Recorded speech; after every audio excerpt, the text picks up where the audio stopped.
एक गांव शिमला में एक लड़का रहता था, सूरी। सूरी के अब्बू की चाय की दुकान थी।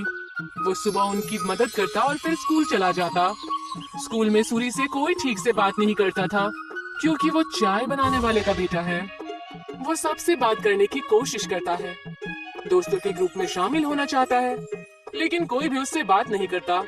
और अगर वो बात करने की कोशिश भी करता तो सारे लोग उसका मजाक उड़ाने लगते। हे, कोई मेरे साथ वीडियो गेम खेलेगा? हाँ, मैं खेलूंगा। अरे चाय बनाने के लिए नहीं, गेम खेलने के लिए बुला रहा हूँ, तू रहने दे। सूरी को बहुत बुरा लगता है। वो घर आते ही मुंह फुलाकर बैठ जाता है।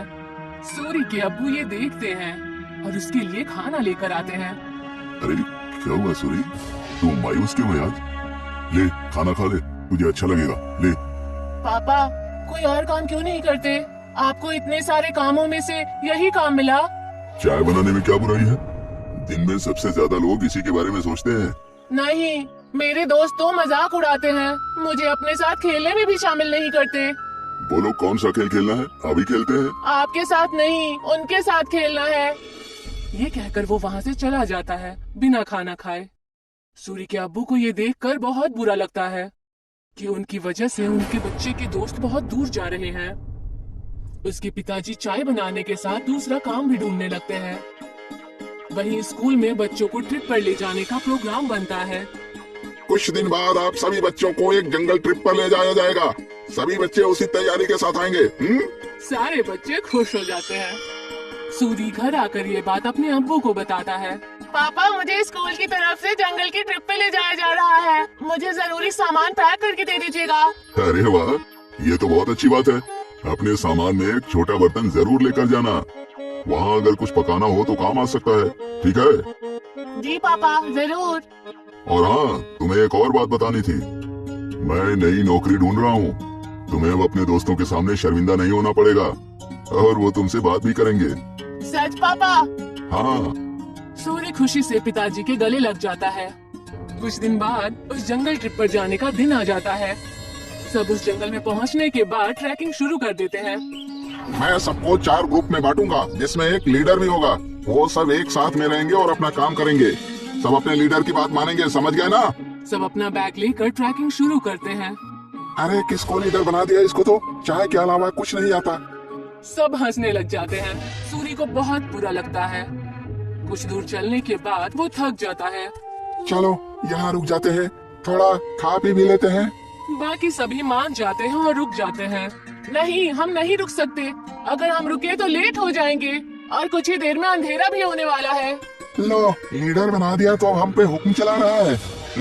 नहीं, हम नहीं चलेंगे। तुझे जाना हो तो जा, हम थोड़ा नाश्ता करने के बाद ही ट्रैकिंग शुरू करेंगे। तू जा। सूरी के मना करने के बाद भी वो वहीं रुकते हैं, लेकिन फिर भी सूरी उन्हें नहीं छोड़ता और उनके साथ वहीं रुक जाता है। कुछ ही देर में टीचर और बाकी के बच्चे आगे निकल जाते हैं और वो वहीं रह जाते हैं। थोड़ी देर आराम और नाश्ता करने के बाद वो अपनी ट्रैकिंग शुरू करते हैं, लेकिन जल्द ही सूरज डूब जाता है और अंधेरा हो जाता है। अरे ये तो अंधेरा हो गया, अब तो रास्ता भी समझ में नहीं आ रहा।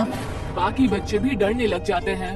कुछ ही वक्त में ऐसा मोड़ आ जाता है जहाँ से रास्ता पता करना मुश्किल हो जाता है और उन्हें वहीं ठहरना पड़ता है। अब तो मुझे भी रास्ता नहीं पता। मेरे ख्याल से हमें आवाज लगानी चाहिए। तुरंत ही वो चारों टीचर और अपने क्लास के विद्यार्थियों को आवाज लगाते हैं, लेकिन बात नहीं बनती। हाँ, टीचर टीचर, अरे कोई हमें सुन रहा है? हम खो गए हैं, कोई है? सब चिल्लाते हैं लेकिन कोई भी जवाब नहीं आता। लगता है हम बहुत पीछे रह गए हैं। हमें आगे का रास्ता नहीं पता, इसीलिए हमें यहीं रुक जाना चाहिए। हो सकता है अगर आगे गए तो रास्ता भटक जाए। नहीं, हमें कोशिश करनी चाहिए, क्या मालूम हम सही जगह पहुंच जाएं। रात बहुत हो चुकी है, जानवरों का भी डर है। टीचर थोड़ी देर में हमें खोजते हुए आ ही जाएंगे। हमें यहीं रुकना चाहिए। सबको उसकी बात ठीक लगती है और वो लोग वहीं रुक जाते हैं। कुछ ही देर में रात हो जाती है और तेज ठंडी हवा बहने लगती है और उनके पास बचा खाना भी खत्म होने लगता है। हाँ, अब तो हमारा खाना भी खत्म हो जाएगा और पानी भी खत्म हो जाएगा। अब भी कहता हूँ मैं, हमें चलना चाहिए। अरे लेकिन जाएंगे कहाँ? रास्ता तो बंद है। मुझे तो बहुत डर लग रहा है, कहीं कोई जानवर ना हमें खा जाए। मुझे तो बहुत ठंड भी लग रही है। हाँ, मुझे भी। मैं आग जलाता हूँ और सब लोग आग जलाते हैं। कुछ देर जलने के बाद आग कम होने लगती है। क्या करेंगे, इतनी ठंड है, आग भी खत्म हो रही है। जानवर से नहीं तो ठंड से छूट कर मर जाएंगे। सूरी कुछ सोचता है और कहता है, मेरे पास एक आइडिया है। मेरे पास बर्तन और चाय की पत्ती रखी हुई है बैग में। वो आग बुझने के बाद तक गर्म रहेगी तो हमें भी गर्म रखेगी।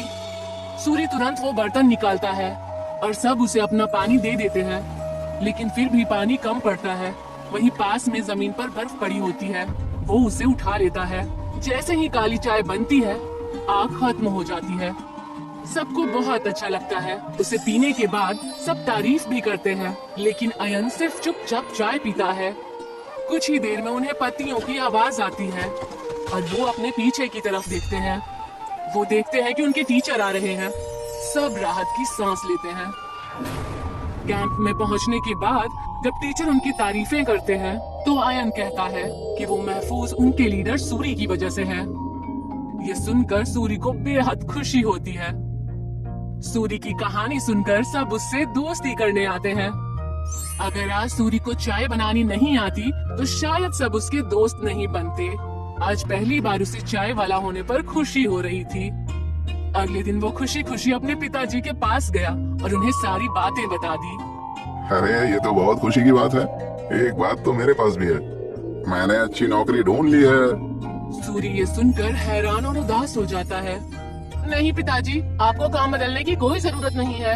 आप जो भी काम करते हैं वो अच्छा ही होता है और कोई भी काम छोटा या बड़ा नहीं होता। ये मुझे अब समझ आ गया है। सूरी के पिता ये सुनकर खुश हो जाते हैं और अगले दिन वो खुशी खुशी अपने दुकान में अपने अब्बू की मदद करने लगा। और जैसे ही वो स्कूल पहुंचा तो सब उससे मिलकर उससे बातें करने लगे और उसके साथ खेलने लगे।